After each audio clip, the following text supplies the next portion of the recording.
Hey, welcome back everyone. It is now May 12th of 2022, and we're only getting closer and closer to the official release of the Obi-Wan Kenobi TV series that's going to debut on Disney Plus on May 27th, with, by the way, 2 chapters of the series to kickstart things off.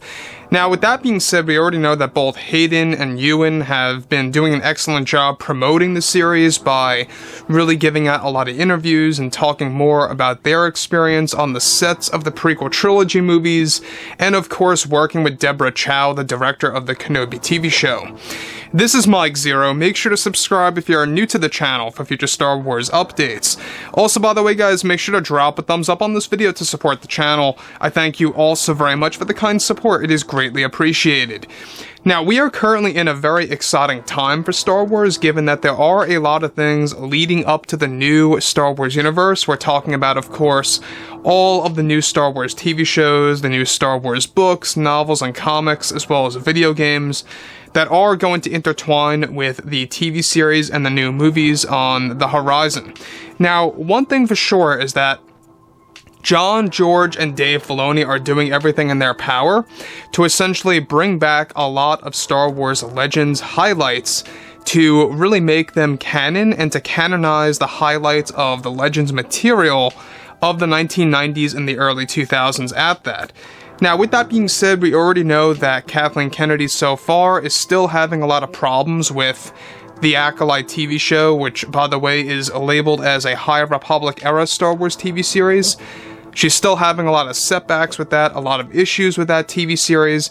But however, when focusing on actor Hayden Christensen, he was able to talk a little bit more about his experience with the Kenobi TV series and exactly what he thought about the sequel trilogy films and the character of Anakin Skywalker in general. Now, with that being said, however, with many new Star Wars TV shows and movies in the early development phase, creators John and Dave Filoni are actively developing their new Star Wars projects that will be presented to fans at this year's and next year's Star Wars Celebration event. However, it's described that in a recent interview with Hayden Christensen about the Kenobi TV series, he was eventually questioned about the sequel trilogy movies. Hayden went on to state, "It really never made much sense to me as to why they never had a reunion with both Luke and Anakin, father and son, in those films. I mean, it always frustrated me as to exactly what they were thinking of not including such a valuable character in this large world that Lucas created for all of us. When they were filming The Rise of Skywalker, I was approached to do a handful of scenes for Anakin Skywalker's return, and we worked on some of that to a degree, but it never got 100% through production. We left off with keeping some of my lines of dialogue to show in the final film, which to me, I will be honest, upset me dearly. I really thought that Anakin was gonna get the limelight that he deserved, and this time after The Last Jedi debuted. But here we are with the Kenobi show. Both Anakin and Vader are going to get the spotlight that they actually deserve and need. Separate from what Hayden actually revealed, Christensen behind the scenes holds a lot of frustration and anger towards Kathleen Kennedy for being the one who made the call to halt any scenes with Anakin Skywalker for the sequel trilogy movies. Now let me just stop right here for a second. Now we actually talked about this a couple of months ago, that Kathleen Kennedy had a lot of problems with Anakin Skywalker's return. She had a change of heart after what JJ and Chris Terrio tried to do with bringing back Anakin Skywalker into the equation here. And obviously, you know, when you think about it that way, Kathleen Kennedy, at the end of the day, is a person that does not care about the Skywalker lineage. She doesn't necessarily care about the overall structure of the Skywalker saga at that. Now, separate from what Hayden revealed, alright, Christensen, of course, behind the scenes, still has a lot of trouble with Kathleen Kennedy and her overall approach to what she did with the sequel trilogy movies, and of course, letting go of the character of Anakin Skywalker. Many of Hayden's scenes were actually partially shot and eventually cancelled from the film, only allowing Kathleen Kennedy to offer Hayden some of his lines of dialogue from his partially shot scenes to be used in the moment of Rey that she's on Exegol. Now, Hayden Christensen still to this day holds a grudge against Kathleen Kennedy for essentially teasing him to thinking that he would appear in the last film of the sequels, only to cut out his scenes and, of course, all of his moments in the actual trilogy. So, with that being said, alright, when you look at it like that, Hayden actually really was used to an extent. Essentially, Kathleen Kennedy made these false promises to Hayden Christensen about him coming on board of the rise of Skywalker. And, you know, it is kind of funny that Hayden reveals here that he too actually agrees that Anakin Skywalker needed to appear in The Last Jedi. That he was so frustrated and so confused as to why they did not involve that character in the middle film of the trilogy. And I always thought the same as well. Now, yes, you know, Rian Johnson really did a horrible job with The Last Jedi, in my opinion, and that's my opinion. For those of you out there that like The Last Jedi, that's fine. But the introduction of Yoda as a Force ghost was also very much off. It didn't make much sense to me as for how Yoda was being portrayed. But there's this also.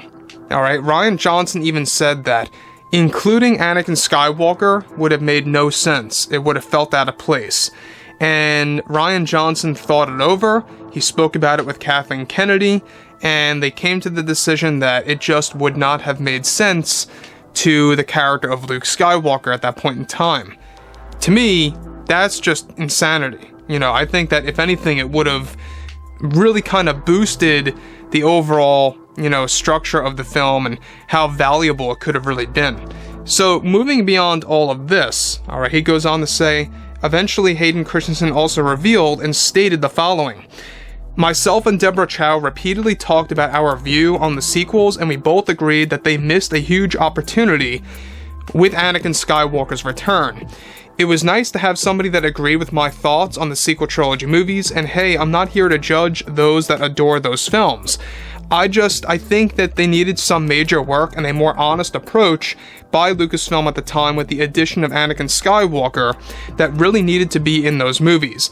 It was a must and they failed to do so, the simplest thing in the world. These movies really needed to have a better thought out plan in my opinion, and I am glad that Deborah Chow and myself got to do that, of course, with this series by paying great respect to Anakin and also to Vader.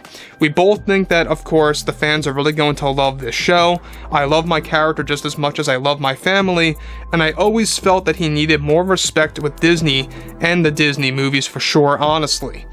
So, you know, I think it's not a big surprise that Hayden Christensen has a lot of problems with Disney excluding the character of Anakin Skywalker, and we already talked about this about a year ago, that Hayden was very much angry and frustrated over the fact that Kathleen Kennedy literally ripped out his character at last minute. This was all during the reshoots in early fall of 2019, when she decided to pull out the character of Anakin Skywalker and just wanted nothing to do with him. And she made a very, you know, lowball deal by saying, hey, let's take out your visual scenes and just give you audio dialogue to talk as a Force Ghost voice to Rey, mixed in with the other Force Ghost voices. That, to me, I think that was a horrible thing to do to Hayden. Hayden, at the very minimum, deserved to be in an actual feature film. And I'm not saying that him being in an actual Star Wars TV show is a bad thing now, but let's face it, him in a Star Wars movie would have been a lot more better than the Obi-Wan Kenobi TV series itself. Now, it's still going to be very much enjoyable, and I'm happy for him, but I still believe that a Force Ghost of Anakin Skywalker in a feature film would have been a lot more, you know, respectful, in a sense, to the Skywalker saga itself. So with that being said, guys, you know, drop a comment below. Let me know all of this in the comments, and if you guys did enjoy the content for today, make sure to drop a thumbs up on this video to support the channel. I thank you all so very much for the kind support, and I'll catch you guys next time.